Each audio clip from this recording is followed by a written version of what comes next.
Bismillahirrahmanirrahim.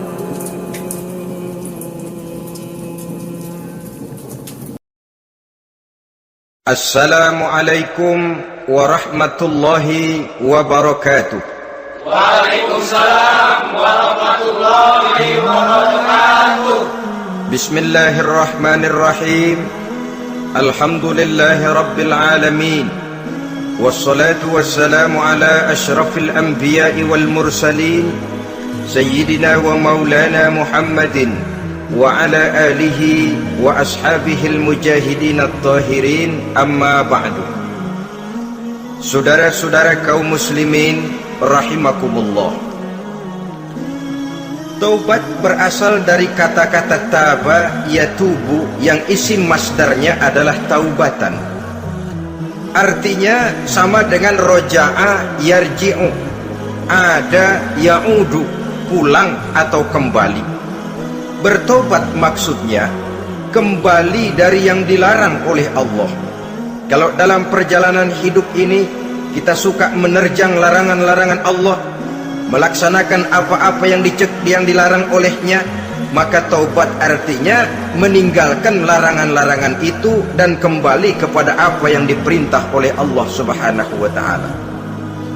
Kenapa taubat ini harus disegerakan? Karena makhluk bernama manusia ini sulit melepaskan diri dari dosa dan salah. Nabi bersabda, kullu bani adam khatta'un wa khairul khatta'ina tawwabun.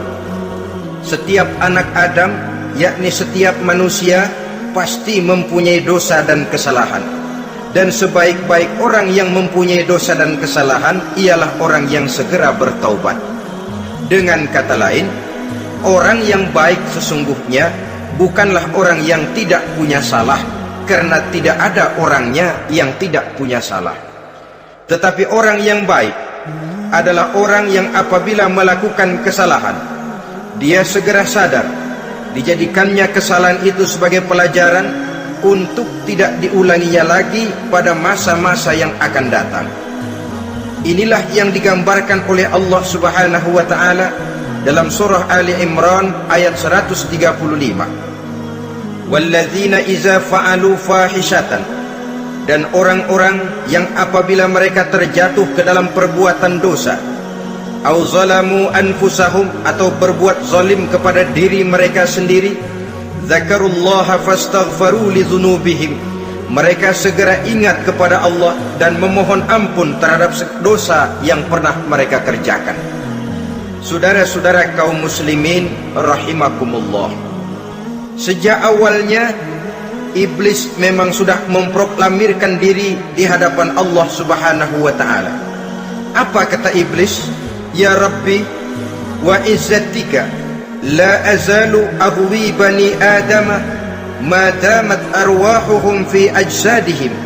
Ya Allah, demi kemuliaanmu saya bersumpah, kata iblis, saya akan selalu memperdayakan anak-anak Adam, saya akan selalu menggoda manusia selama ruh mereka masih ada di dalam jasad mereka. Jadi selama ruh masih ada di dalam jasad, selama itulah iblis akan selalu berusaha menggelincirkan manusia untuk jatuh ke tempat-tempat salah dan ke tempat-tempat dosa.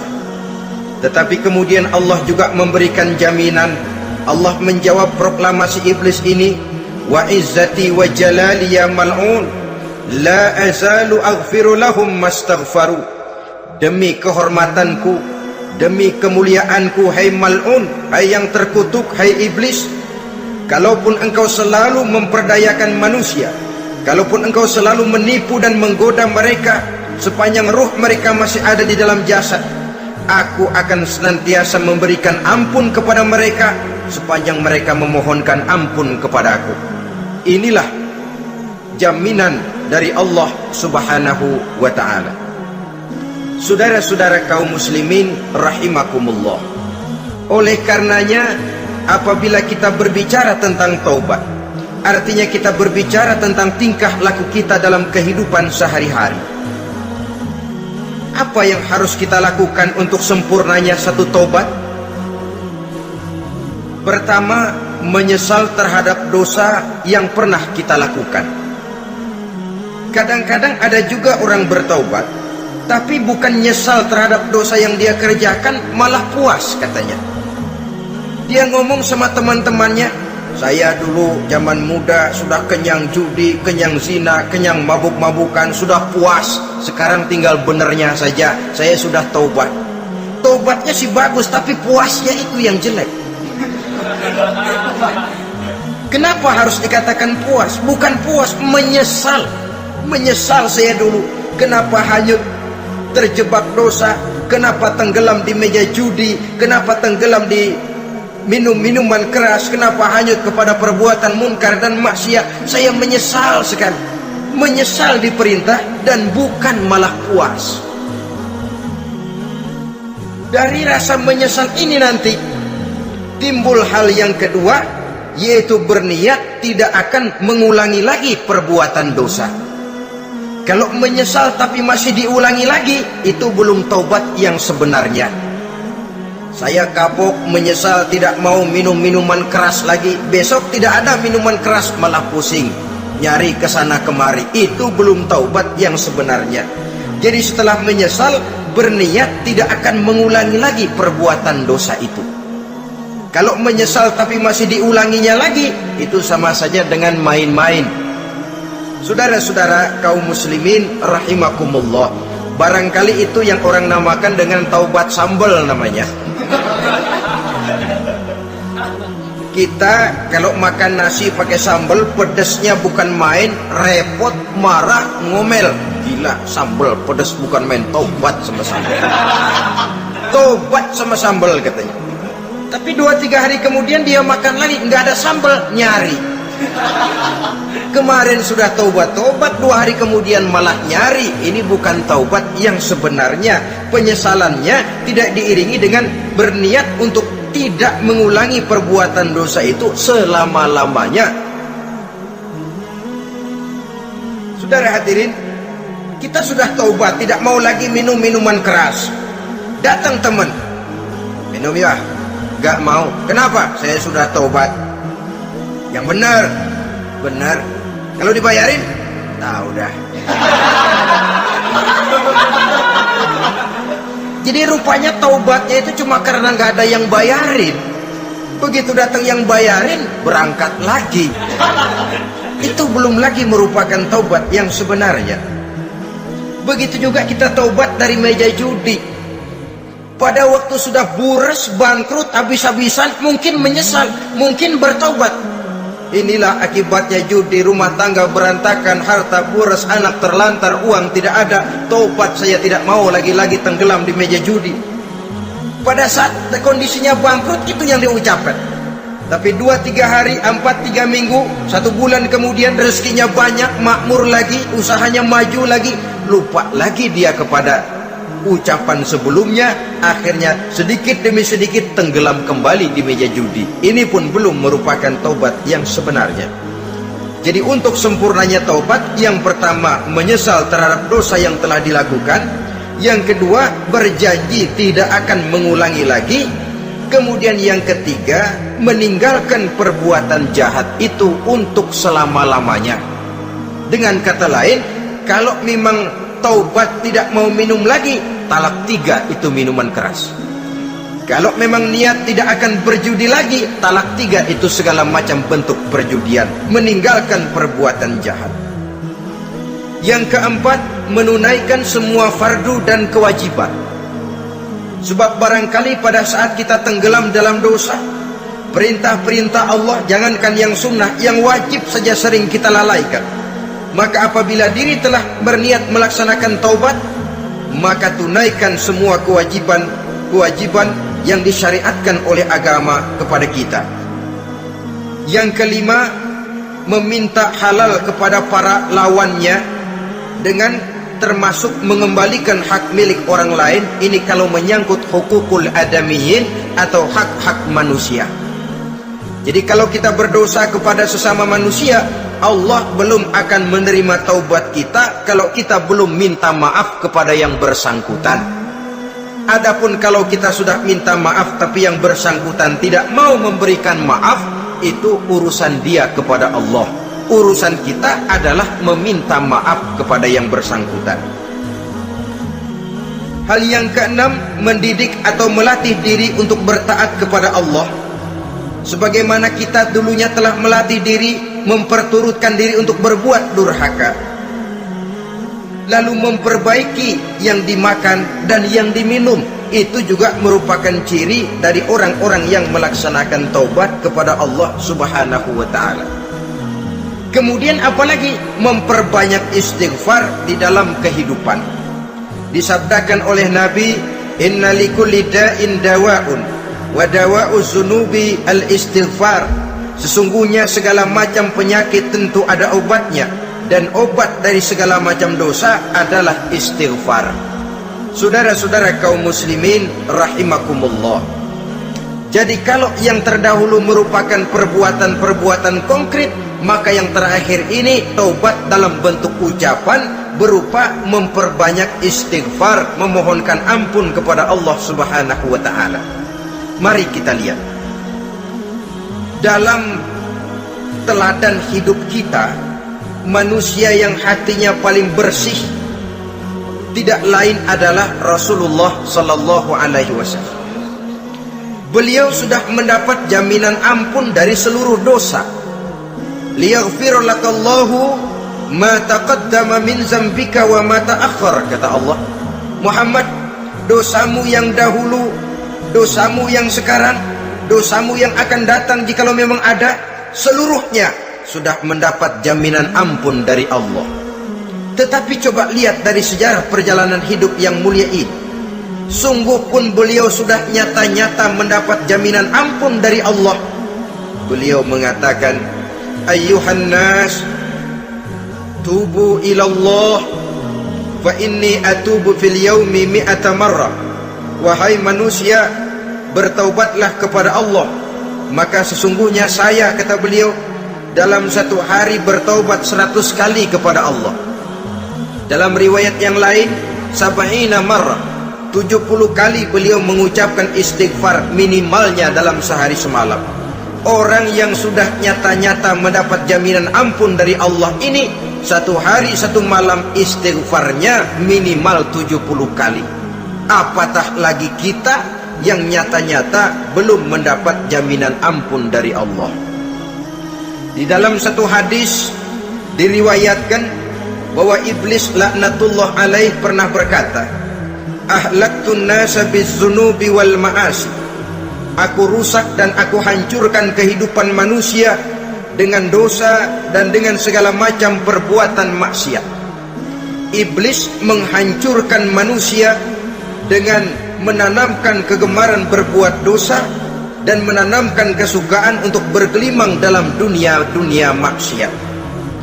Tetapi kemudian iblis mengakui, wa ahlakuni bila ilaha illallah wal istighfar. Tetapi kemudian terbalik, manusia menghancurkan aku dengan kalimat la ilaha illallah dan dengan istighfar, yakni mengucapkan astaghfirullahalazim. Inilah senjata pemungkas menghadapi upaya iblis untuk menghancurkan manusia. Kalau iblis menghancurkan manusia dengan perbuatan dosa, dengan menenggelamkan manusia ke dalam perbuatan-perbuatan maksiat, hendaknya kita sadar, pada saat kita terdorong untuk melakukan perbuatan dosa, kita lalu sadar, inilah perangkap iblis untuk membinasakan saya. Pada saat kita terjebak ke dalam perbuatan maksiat dan munkarat, ingatlah baik-baik, inilah perangkap iblis untuk merusak dan membinasakan saya. Maka hancurkan perangkap iblis, hancurkan tipu daya dan usaha iblis itu dengan apa? Dengan kalimat la ilaha illallah dan dengan memperbanyak istighfar. Falamma ra'aitu dzalik, ketika aku lihat hal itu, kata iblis, mereka hancurkan kita dengan dosa dan maksiat, dan kita hancurkan mereka dengan la ilaha illallah dan istighfar. Diamkah iblis? Puaskah iblis? Ternyata tidak. Apabila aku lihat usaha manusia itu, ahlaktuhum bil huda, ahlaktuhum bil hawa, wahum yahsabuna annahum muhtadun. Apabila mereka hancurkan aku dengan la ilaha illallah dan istighfar, maka aku kembali menghancurkan mereka dengan mempergunakan hawa nafsu, sehingga mereka menyangka bahwa mereka adalah orang-orang yang mendapat petunjuk. Ditanamkan dalam diri kita perasaan bahwa kitalah orang yang paling benar, itu pun tipu daya iblis. Maka orang pintar itu baik, tapi merasa pintar itu jelek. Orang benar itu bagus, tapi merasa benar itu tidak baik. Karena biasanya orang kalau sudah merasa benar, lalu cenderung untuk menganggap orang lain tidak benar. Kalau sudah begitu, dia akan mengklaim diri, sayalah orang yang paling benar, yang lain tidak benar semuanya. Itu termasuk perangkap iblis juga, setelah kita gempur mereka dengan kalimat tahlil dan dengan kalimat istighfar. Saudara-saudara kaum muslimin rahimakumullah, Allah Maha Pengasih dan Maha Penyayang. Ia akan mengampunkan perbuatan yang bersifat salah dari manusia. Hanya manusia saja yang kadang-kadang bodoh, tidak mau mengampuni dan memaafkan dirinya sendiri, dengan membiarkan dirinya terseret berlarut-larut dalam dosa tanpa keinginan untuk bertaubat. Sepanjang nafas belum sampai di tenggorokan, sepanjang matahari masih terbit di sebelah timur dan terbenam di sebelah barat, sepanjang itu Allah masih akan menerima taubat seorang hamba. Innallaha yaqbalu taubatal abdi ma lam yugharghir. Allah akan senantiasa menerima taubat seorang hamba sebelum nafasnya sampai di tenggorokan. Apabila nafas sudah sampai di tenggorokan, maka taubat sudah terlambat adanya.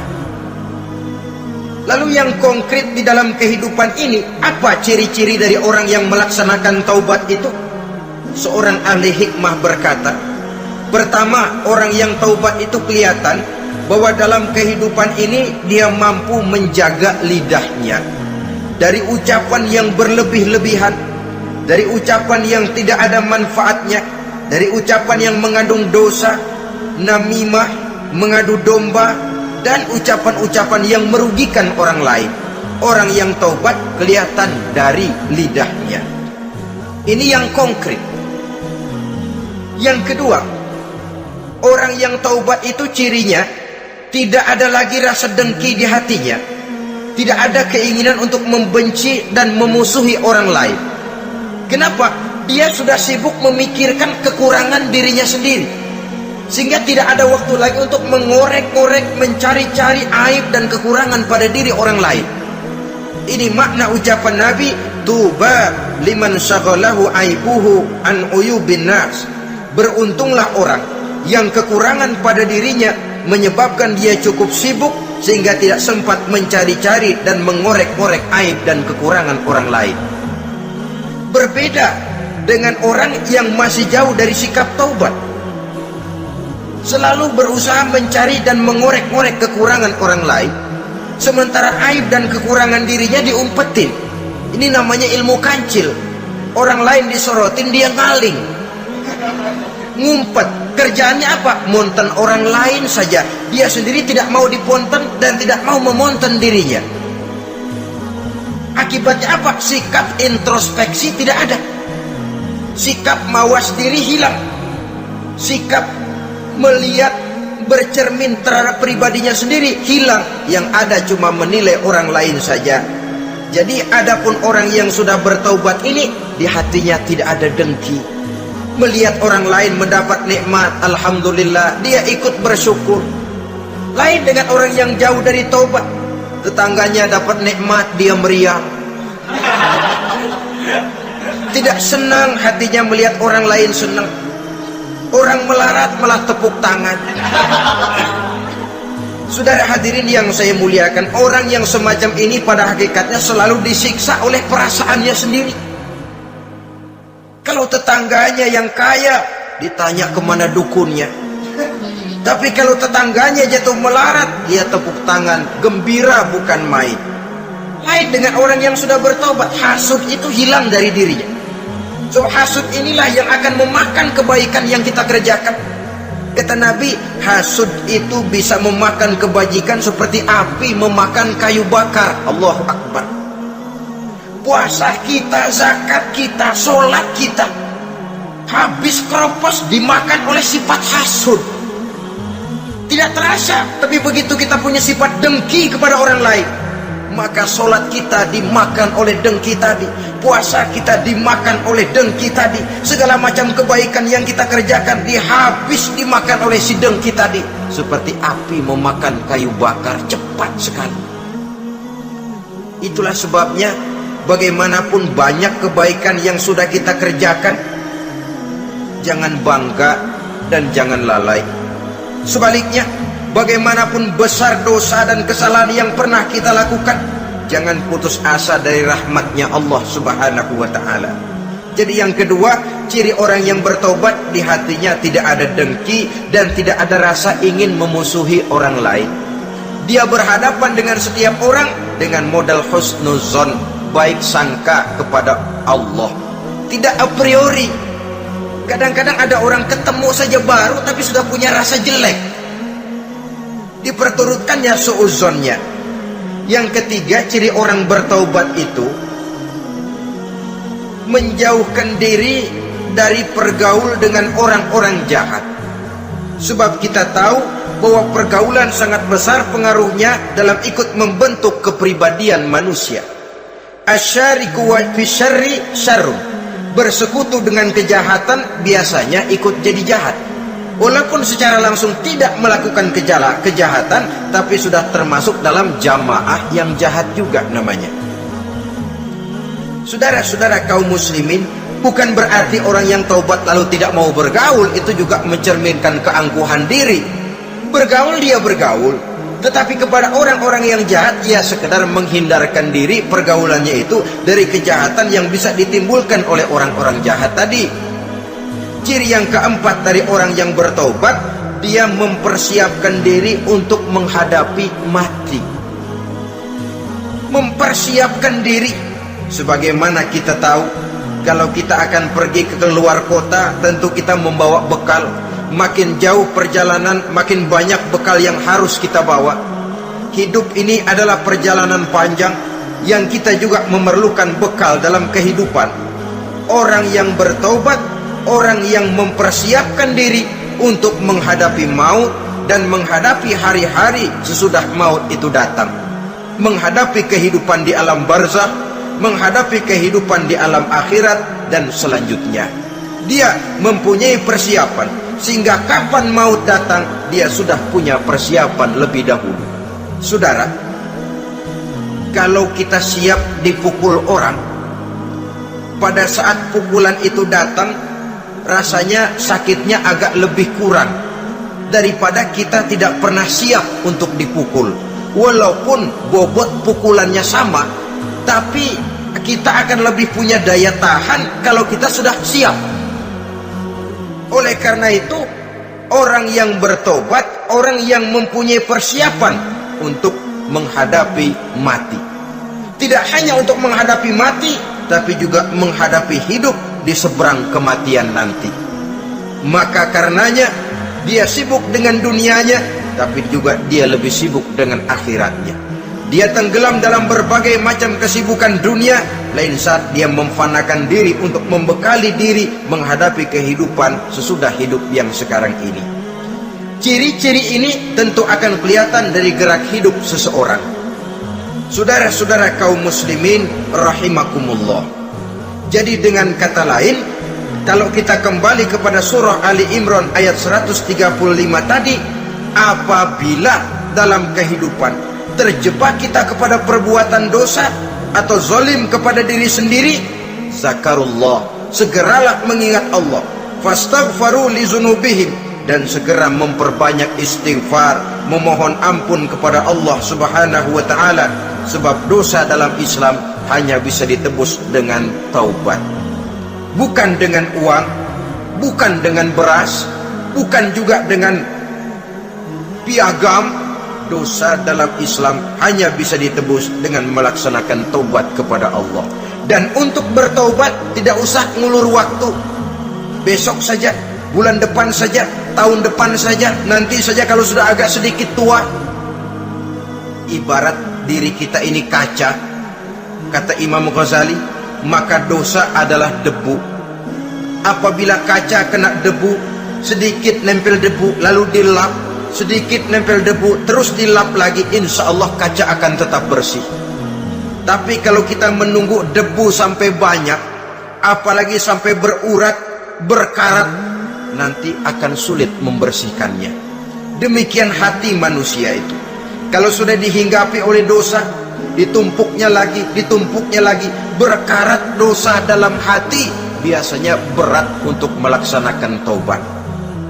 Untuk lebih meningkatkan pengertian kita tentang ciri dari orang-orang yang bertaubat, mari kita ikuti sebuah dialog yang pernah terjadi antara Rasul dengan para sahabat.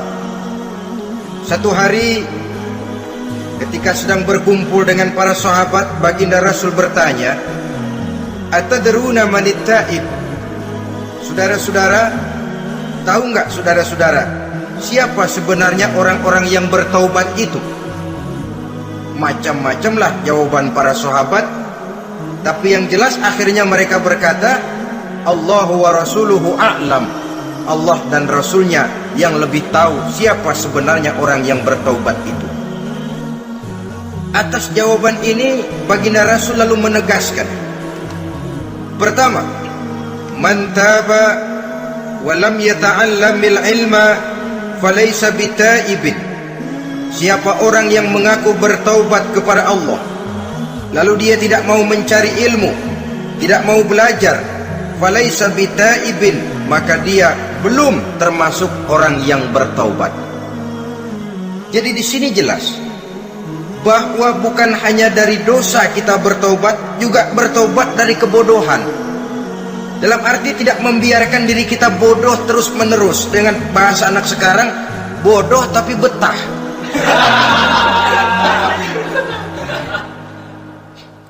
Orang yang mengaku bertaubat tapi tidak menggali ilmu, tidak mau belajar, tidak mau mencari ilmu, tidak hadir di mana majelis taklim, belum dianggap taubat yang sebenarnya.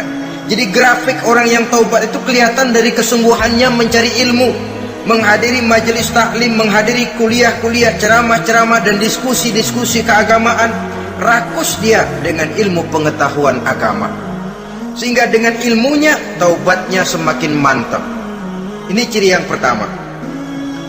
Lalu beliau bersabda lagi, wa man taba wa lam yazdad fil ibadati falaysa bitaibin.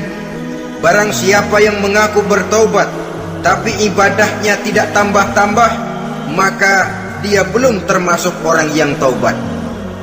Orang yang bertaubat ada grafik peningkatan ibadahnya.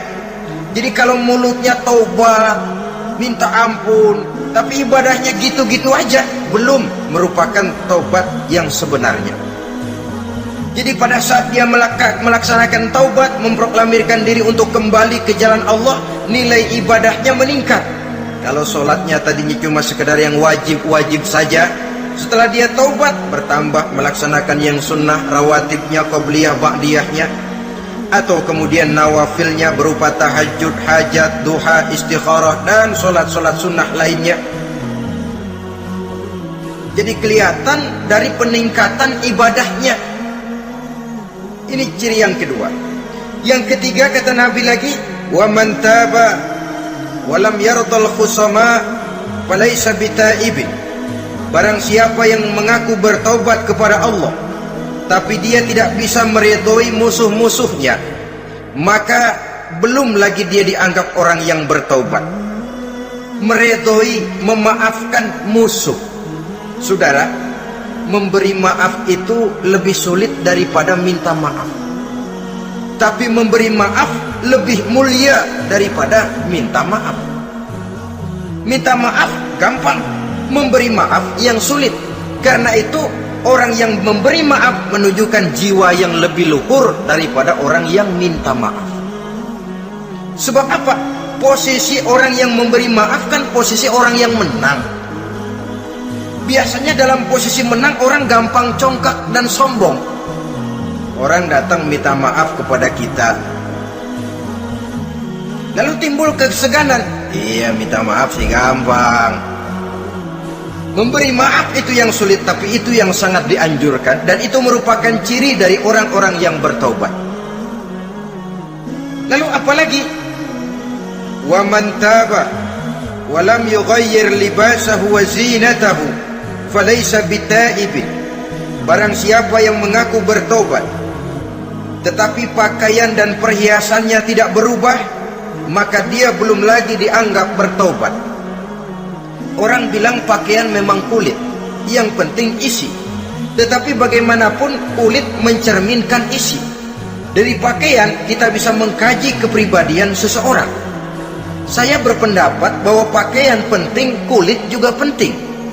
Kulit penting, isi penting. Kulit tanpa isi tidak ada artinya. Isi tanpa kulit juga meragukan orang. Wah, yang penting kan isinya, kulitnya gimana saja. Saya mau tanya, saudara dapat duren di jalanan, isi aja nggak ada kulitnya, kira-kira dimakan nggak duren? Paling kurang akan menimbulkan keraguan, jangan-jangan sudah dicampur racun ini.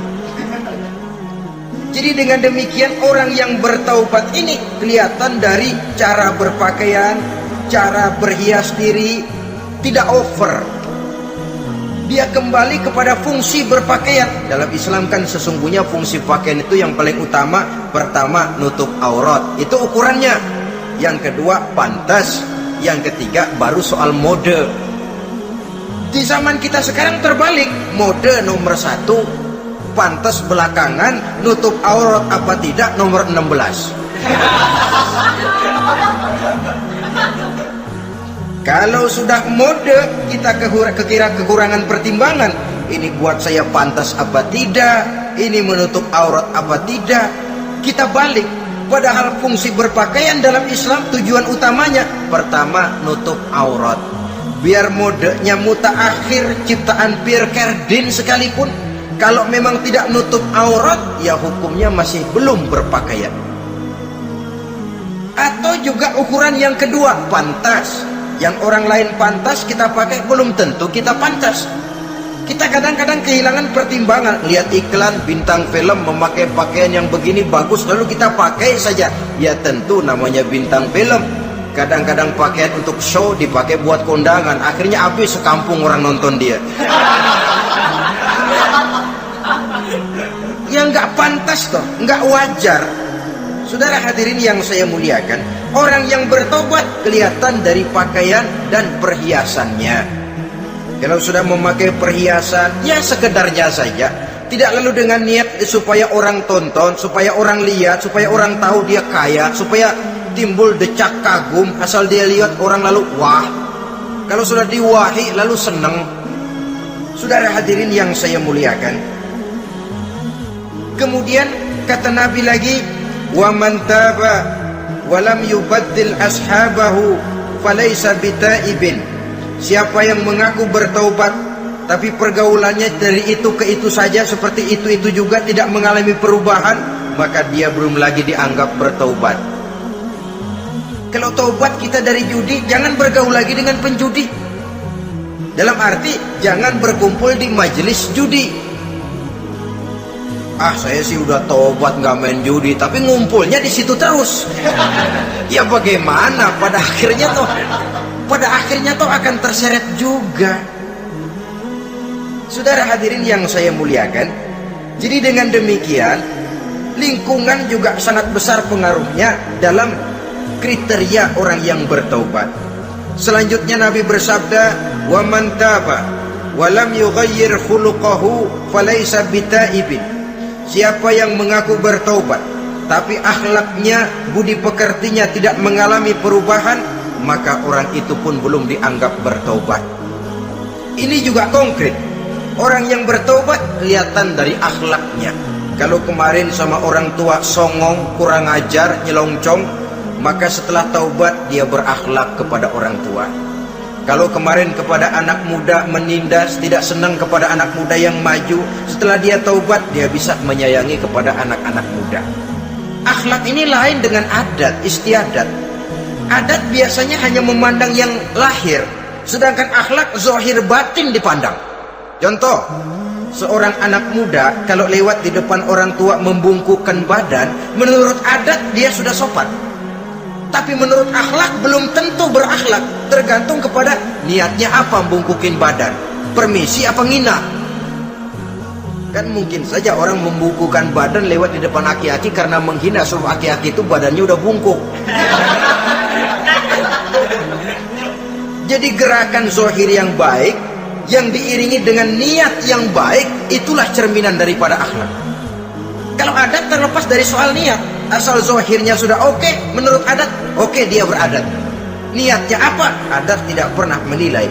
Maka orang yang bertaubat pun kelihatan dari akhlaknya, dan akhlak itu adalah keseluruhan tingkah hidup manusia. Cara berjalan ada akhlak, cara makan ada akhlak, cara duduk ada akhlak, cara tidur ada akhlak. Sehingga pantas ketika Siti Aisyah ditanya, Aisyah, Rasulullah itu akhlaknya apa sih? Beliau menjawab, karena Rasulullah khuluquhul Quran. Rasulullah itu akhlaknya Quran.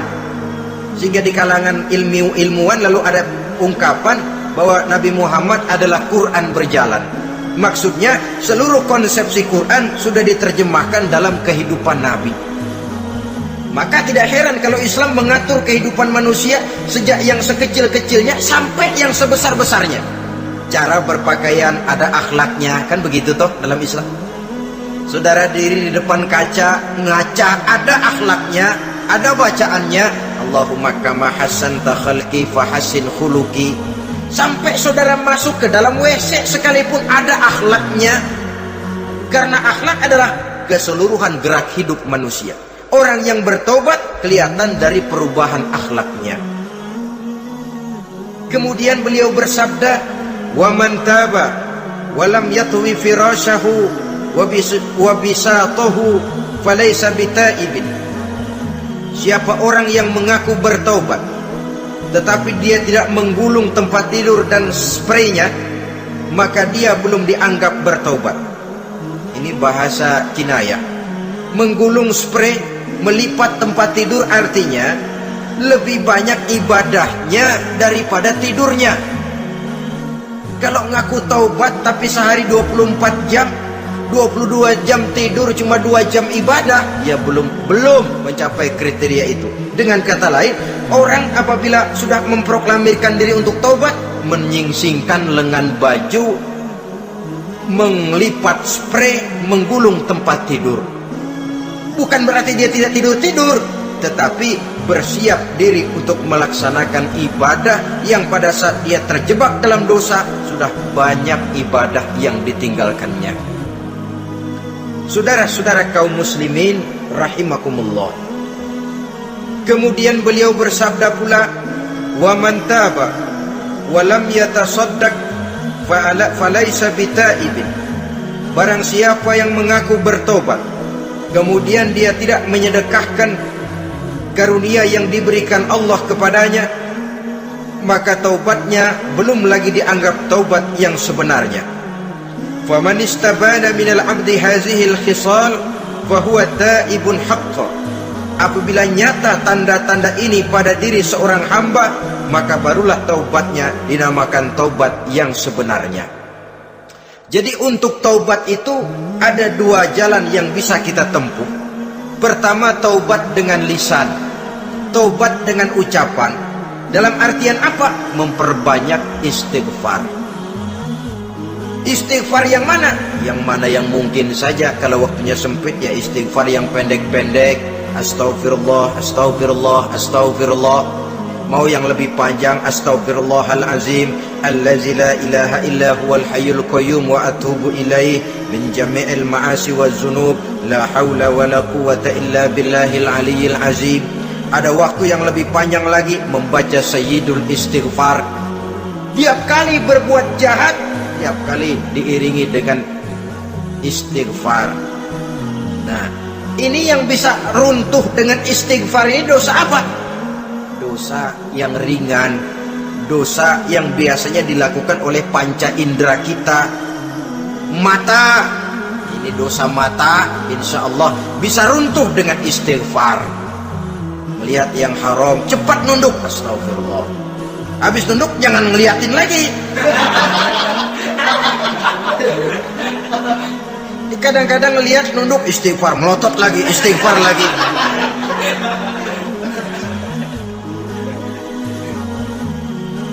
Saudara hadirin yang saya muliakan, Kata Imam Ali, nazratul ula laka wasaniyatu alaika. Ini dalam menjaga mata. Pandangan pertama rezekimu, kelihatan, namanya kelihatan kan rezeki.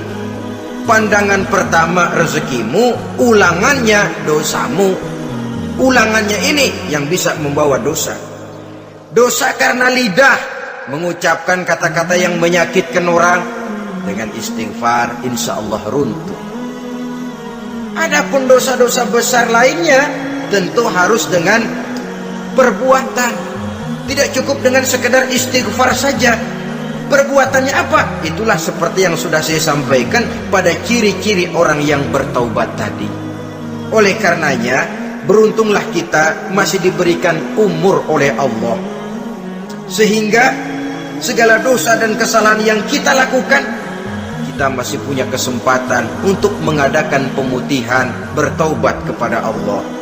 Nah, apa kemudahan yang diberikan Allah kepada orang yang melazimkan istighfar di dalam hidupnya? Pertama, kata Nabi, man lazimal istighfar, siapa orang yang melazimkan, membiasakan diri istighfar, diberikan keistimewaan oleh Allah. Pertama, ja'alallahu lahu min kulli dhiqin makhraja. Allah akan memberikan jalan keluar untuknya dari segala macam kesulitan. Hidup ini kan problem. Makin tinggi status sosial, makin banyak urusan. Urusan akan selesai apabila hidup di dunia selesai. Kita menyangka orang lain lebih enak dari kita, padahal tiap orang punya urusan. Yang namanya enak barangkali persis seperti pelangi biang lala itu. Tidak pernah di atas kepala kita, di atas kepala orang lain saja. Begitu kita memandang keenakan dalam hidup ini. Petani bilang pedagang enak, pedagang bilang petani enak. Tapi begitulah keenakan itu. Orang yang melazimkan istighfar, dia akan diberikan jalan keluar dari segala macam kesulitan. Menurut perhitungan otak, didlek, buntu, tidak sanggup lagi, entah bisa terwujud dan terlaksana. Allah memberikan jalan keluar dari segala kesulitan. Saudara, kalau Allah sudah memberikan jalan keluar dari kesulitan, siapa lagi yang bisa bikin sulit kita? Kalau Allah yang memberikan jalan keluar, everything is running well katanya. Semua urusan bisa jalan dengan lancar. Tapi tanpa istighfar, jauh kita dari Allah. Jalan yang sudah lapang pun bisa jadi sempit. Urusan yang sudah nyata akan selesai pun bisa jadi menjelimet. Dan jalan yang tadinya tidak berliku-liku pun bisa berliku-liku. Ini faktor yang di luar perhitungan matematis. Kita tidak mampu, Allah maha mampu. Menurut akal kita tidak mungkin. Kalau Allah mau, tidak ada yang tidak mungkin. Saudara-saudara, ini fasilitas pertama. Orang yang gemar istighfar diberikan jalan keluar dari segala macam kesulitan. Yang kedua, wa min kulli hammin faraja, diberikan kegembiraan dari setiap kesusahan yang dihadapinya. Ada saja faktor-faktor yang mendatangkan kegembiraan, yang mendatangkan refreshing di dalam kehidupannya, sehingga dia tidak lalu merasa jalannya buntu, tidak merasa kesulitannya tidak pernah terselesaikan. Dan yang ketiga, fasilitas yang diberikan Allah kepada orang yang gemar istighfar, wa razaqahu min haitsu la yahtasib. Allah akan memberikan kepada mereka rizki dari jalan yang tidak pernah mereka sangka-sangka, dari jalan yang tidak pernah mereka perkirakan sebelumnya. Saudara-saudara kaum muslimin rahimakumullah, inilah fasilitas ketiga yang diberikan Allah kepada orang yang gemar istighfar. Rizkinya datang dari jalan yang tidak disangka-sangka. Sebab rizki ini juga termasuk hal gaib. Dan jangan lupa, ar-rizku bimakna al-ata hissiyan kana au ma'nawiyan. Rizki adalah pemberian baik yang konkret maupun yang abstrak. Kita sering membatasi pengertian rezeki, maka rezeki kita jadi sering terbatas. Menurut kita kan yang namanya rezeki cuma duit saja. Kalau bukan duit bukan rezeki. Padahal semua karunia Allah itu rezeki. Umur rezeki, istri rezeki, anak rezeki, pangkat dan jabatan rezeki, termasuk duit juga rezeki. Tapi dalam kebiasaan kita, rezeki cuma duit. Begitu duit seret, kita anggap rezeki macet. Maka akhirnya kita tidak bersyukur kepada Allah. Padahal mungkin di sektor duit macet, tapi rezeki dari segi lain, ilmu barangkali tambah, wibawa naik, pangkat naik, anak tambah, itu juga merupakan rezeki. Saudara-saudara kaum muslimin rahimakumullah, orang yang gemar istighfar ini diberikan rezeki dari jalan yang tidak disangka-sangkanya, dibukakan perbendaharaan Allah untuknya, sehingga rezekinya datang dari cara yang tidak disangka-sangka. Allah Maha Kaya. Kalau dia mau, la mani'a lima a'taita wa la mu'tiya lima mana'ta. Tidak satu kekuatan pun yang mampu mencegah apa yang hendak diberikan Allah, dan tidak satu kekuatan pun yang sanggup memberikan apa yang dicegah oleh Allah Subhanahu wa ta'ala. Ini keistimewaan yang diberikan Allah kepada mereka yang gemar beristighfar di dalam kehidupan ini. Jangan lagi berpikir, gua sih nggak punya dosa, istighfar amat. Sombong, saudara-saudara. Manusia itu lebih baik merasa banyak dosa daripada merasa tidak punya dosa.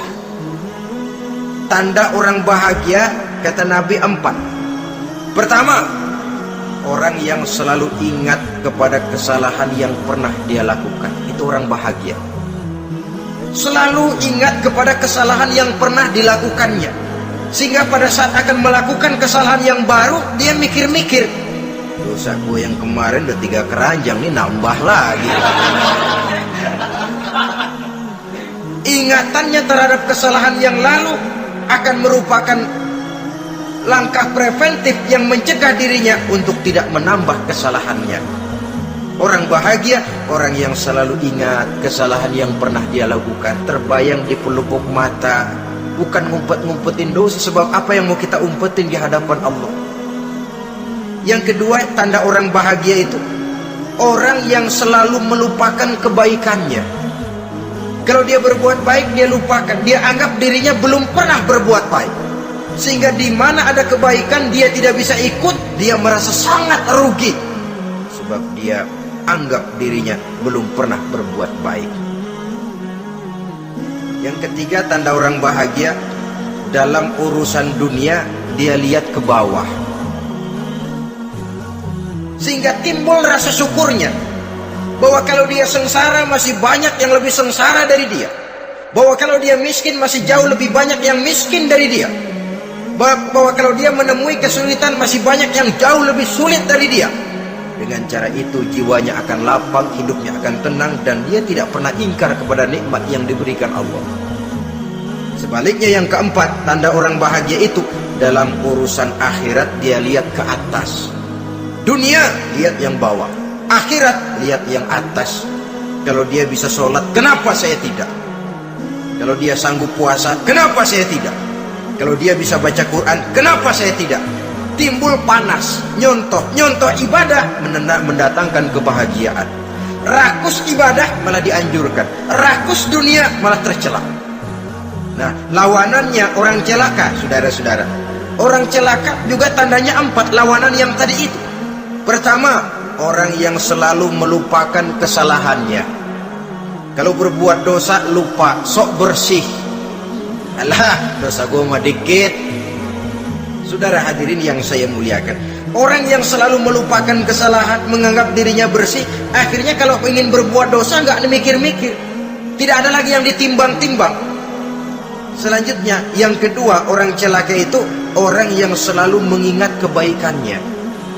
Akhirnya apa? Timbul sifat nepuk dada, membanggakan jasa, lahirlah pahlawan-pahlawan kesiangan. Selalu membanggakan diri, nepuk dada, kalau enggak saya, itu masjid, kalau enggak saya, itu pesantren, kalau enggak saya, itu umat, kalau enggak saya. Memangnya kalau enggak sampean kenapa? Orang yang celaka adalah orang yang selalu menghitung-hitung kebaikan yang pernah dikerjakannya. keikhlasannya kurang, makin dia hitung, makin kurang nilai pahalanya. Makanya kalau berbuat baik, ya anggap saja buang sampah, gak usah ditengok-tengok, gak usah diingat-ingat, dan gak usah mengharap orang yang kita tempat berbuat baik akan membalas kebaikan. Saudara hadirin yang saya muliakan, yang ketiga, tanda orang celaka dalam urusan dunia, ngelihatnya ke atas, panasnya timbul, syirik dan dengkinya naik, rakusnya jadi.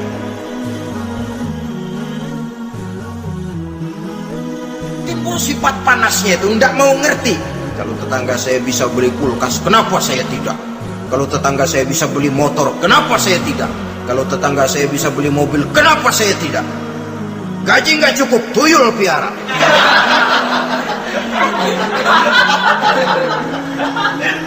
Orang itu kalau sudah didorong oleh rakus kan bisa jadi menghalalkan segala macam cara untuk mencapai tujuan. Dibakar oleh sifat tamak dan rakus bin serakah. Nah, kalau sudah didorong oleh rasa rakus, yang segera tersingkir pertama rasa malu. Orang kalau sudah rakus nggak ada malunya, rasa malunya hilang. Padahal syarat jadi orang itu kan kalau punya rasa malu. Nggak punya rasa malu, kurang syarat jadi orang. Akan bagaimana jadinya masyarakat, bahkan bangsa dan negara, kalau rakyatnya sudah tidak punya rasa malu. Yang kedua, rasa takut hilang, terutama takut kepada Allah. Sirna sama sekali, sudah tujuan menghalalkan cara. Yang keempat, tanda orang celaka dalam urusan akhirat, lihatnya malah ke bawah. Kenapa kamu enggak sholat? Itu bapak anu yang tuaan, enggak, saya enggak lagi. Kenapa ngelihatnya mesti kepada yang begitu? Sehingga lalu tidak ada gairah untuk mencontoh. Saudara-saudara kaum muslimin rahimakumullah, walaupun serba singkat oleh karena terbatasnya ruang pembicaraan ini, mudah-mudahan bisa memberikan gambaran sepintas tentang ciri-ciri orang yang bertaubat. Dengan harapan, marilah kita menjadi orang yang bertaubat sebenarnya, dengan ciri menyesal terhadap dosa yang pernah kita lakukan, meninggalkan perbuatan jahat, dan berjanji tidak akan mengulangi lagi perbuatan jahat itu. Kalau dia menyangkut hak-hak manusia, maka hak itu harus kita kembalikan, dan kepada yang bersangkutan kita harus meminta maaf. Apabila ditambah dengan kegiatan lisan, memperbanyak istighfar dalam kesempatan yang mungkin di sepanjang perjalanan hidup ini. Ini sajalah yang kita bicarakan pada pertemuan kali ini. Terima kasih atas segala perhatian, mohon maaf atas segala kekurangan. Usikum wa nafsi bitaqwallah. Wassalamualaikum warahmatullahi wabarakatuh. Waalaikumsalam warahmatullahi wabarakatuh.